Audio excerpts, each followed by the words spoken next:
ce matin, il appelle Kadim dans son bureau. Je vais commencer avec un certain Kadim qui devrait se trouver chez vous en bas. Kadim a été arrêté pour avoir donné des coups de couteau à son frère avec qui il vit à Bruxelles. Il s'est emporté parce que son frère lui refusait l'accès au micro-ondes.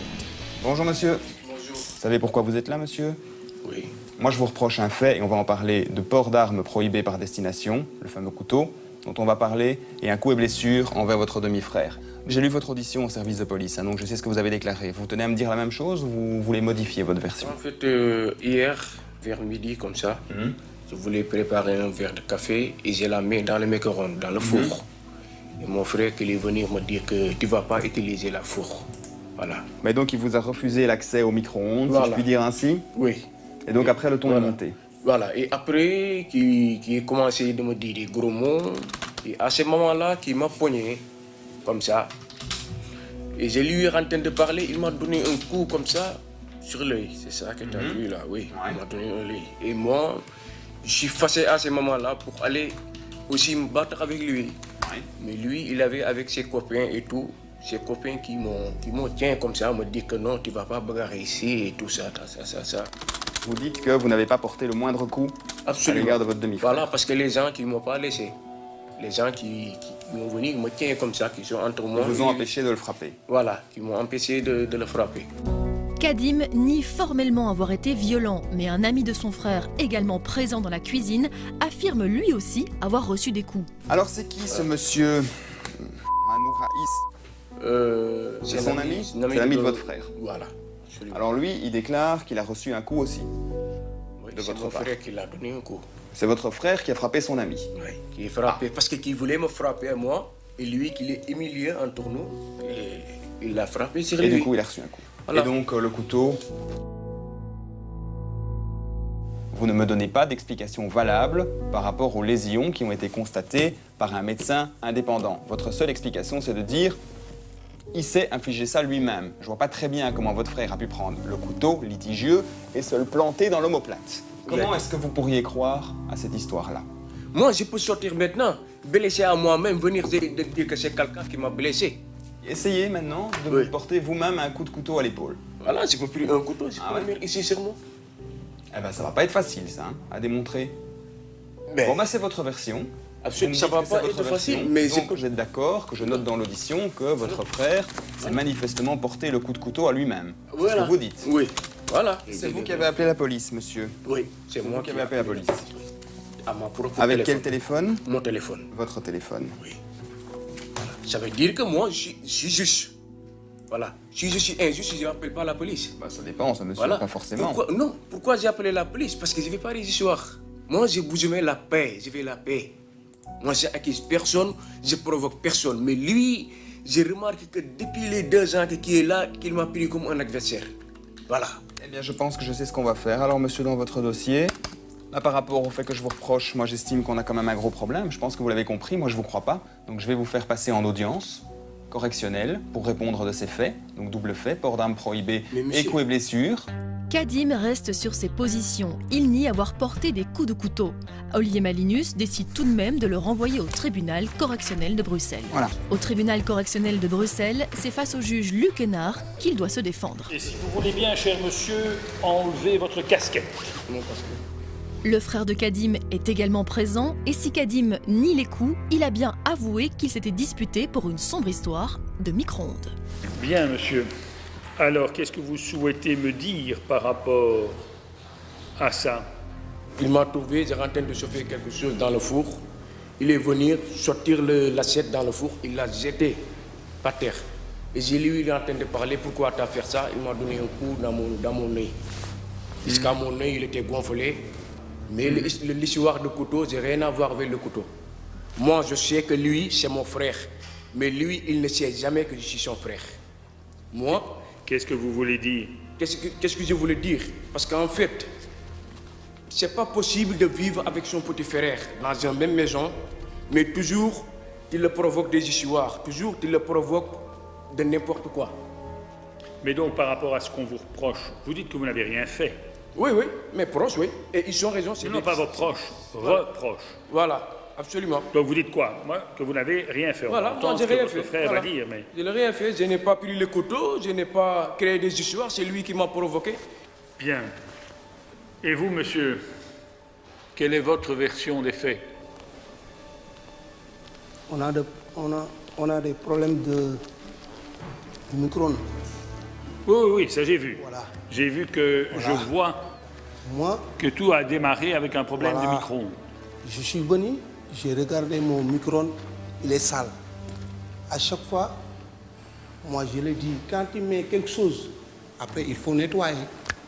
Moi, j'ai acheté mon micro-ondes à 35 € à Clémenceau. Nickel. Moi, je le dis carrément, je suis là. Une fois, c'est la première fois à cause de lui.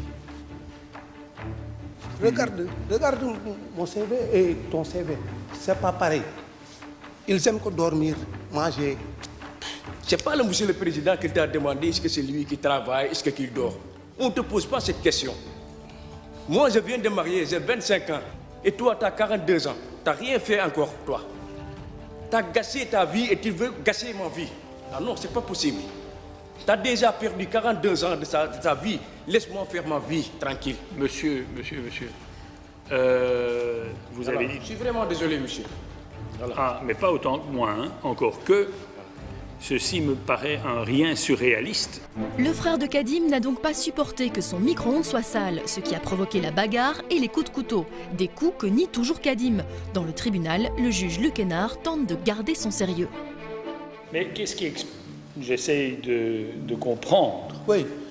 Moi, je le dis carrément, laissez mon micro-ondes. Tu ne nettoies pas mon micro-ondes. Oui, c'est d'accord. Voilà. Micro-ondes, Le micro-ondes, c'est pas son micro-ondes. Il dit toujours c'est mon micro-ondes. Mais c'est quelqu'un qui l'a donné l'argent pour aller le chercher. C'est pas son micro-ondes. Toujours qui utilise ces paroles-là. Madame le procureur du roi, vous allez m'expliquer le détail de tout ça parce que ça devient un peu compliqué. Succinctement, vous exposez les Me donner un mot d'explication par rapport à ce micro-ondes. Pour éclaircir cette histoire, la procureure du roi Sophie Morel lit le témoignage d'un ami du frère de Kadim, présent également, et qui affirme bien que Kadim a porté des coups. La victime a menacé Kadim en lui disant que s'il touche le micro-ondes, il allait le tuer. Kadim aurait pris le couteau, donc le prévenu a bel et bien pris le couteau qui se trouvait dans un tiroir de la cuisine et a menacé en disant « si tu me touches, je ferai usage de ce couteau ». Ensuite, donc la victime a malgré tout foncé sur Kadim, qui était donc avec un couteau, afin de le frapper. Il est vrai qu'ils se sont battus et que c'est probablement à ce moment-là que le couteau aurait blessé monsieur ici présent, qui présente une plaie superficielle à l'omoplate ainsi que 2 plaies superficielles à l'index. Néanmoins, vu l'absence d'avocat, je dois quand même attirer l'attention de monsieur le Président sur une potentielle provocation de la part de la victime qui a quand même été relativement violente tant dans ses propos que dans son attitude envers le prévenu ici présent. Voilà, Monsieur le Président, ce dossier relativement rocambolesque. Alors, Monsieur Kadim n'est absolument pas connu de mon office et donc je serais tenté, Monsieur le Président, de vous suggérer une suspension du prononcé. Je vous remercie. Kadim n'a jamais eu de problème avec la justice. Sophie Morel est donc clémente et demande la suspension du prononcé, en d'autres termes, qu'il n'y ait pas de sanction. Monsieur, que souhaitez-vous me dire? Moi, c'est fini pour moi. D'accord. Je prends mon micro-ondes, je l'ai amené un autre pas ailleurs. Mais en tout cas, aujourd'hui, vous demandez rien. Rien du tout. Moi, j'ai quelque chose à demander. Oui. Je ne veux plus qu'il me provoque, je ne veux plus qu'il m'approche. Moi, c'est ça. C'est tout ce que je me demande, c'est la paix totale. Bien. Voilà. C'est une toute petite chose. Parce que si j'ai quand même été relativement indulgente dans mes réquisitions, je voudrais quand même que l'un et l'autre, vous vous rendiez compte que la raison pour laquelle vous êtes ici tous les deux, c'est qu'un de vous deux a quand même fait l'usage d'un couteau, que vous vous êtes battus, et que pour le même prix, il y en a un des deux, et pas nécessairement celui qui a pris le couteau, qui le recevait en plein cœur, ce couteau. Hein. Parce que cette histoire de micro-ondes, ça a fini par une bagarre au couteau. Et c'est pour ça que vous êtes là tous les deux. Si je considère que les faits qu'on vous reproche, que Madame le procureur du roi vous reproche, sont prouvées.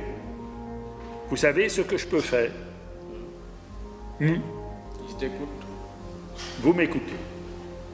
Je peux vous condamner à 5 ans de prison